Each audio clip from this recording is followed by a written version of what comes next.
Wala nang jurisdiksyon ng Kamara sa ethics complaint laban kay Zaldico ngayong nag-resign na siya bilang Ako Bicol Representative. Ayon kay House Speaker Faustino D. Ani D, nasa kamay na ng Department of Justice ang pagsusulong ng kaso upang mapanagot si Ko. Ayon naman kay Navotas Representative Toby Tiangco, ang pagbibitiw ni Ko ay pag-iwas sa accountability. May balitang A to Z si Kim Salinas.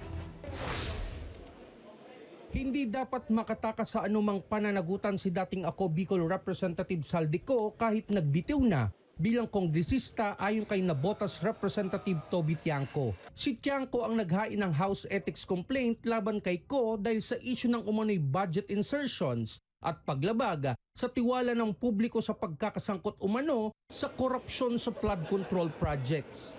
Instead of being accountable, iniwasan niya ulit, no? Doon pa lang sa Ethics Committee, ayaw na niyang maging accountable. So paano natin siyang aasahan maging accountable doon sa ICI? Kahit sinasabi niya haharapin niya yung mga kaso, hindi naman niya hinaharap. Pero paliwanag ni House Speaker Faustino D, hindi na matutuloy ang pagdinig sa ethics complaint laban kay Ko dahil tinanggap na ng Kamara ang resignation ng kongresista. Since nag-resign na si Congressman Zaldico, wala nang karapatan ang Kongreso para maimbitahan siya at maanyayahan para umattend sa Committee ng Ethics. Inamin ni House Ethics Committee Chairperson Representative J.C. Abalos na nabigla siya sa resignation ni Ko.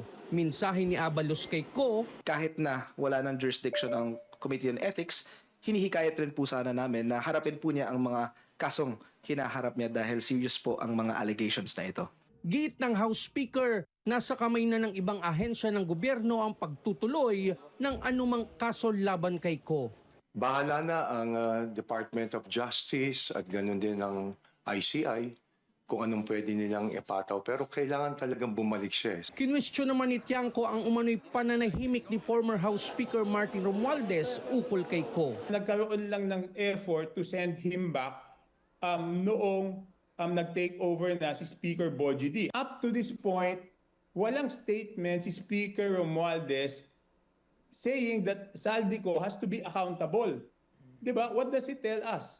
Sa panig ng Malacanang, dapat nang harapin ni Ko ang mga akusasyon. Dapat niya po itong sagutin. Dahil kung hindi niya po ito masasagot at iiwasan niya, lalabas lamang po siyang guilty.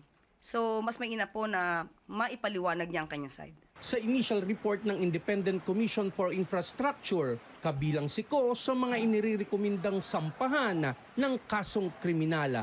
Kaugnay ito sa umano'y mga anomalya sa 289 million peso flood control project sa Oriental Mindoro kung saan dating co-founder si Ko ng kontraktor na SunWest Incorporated.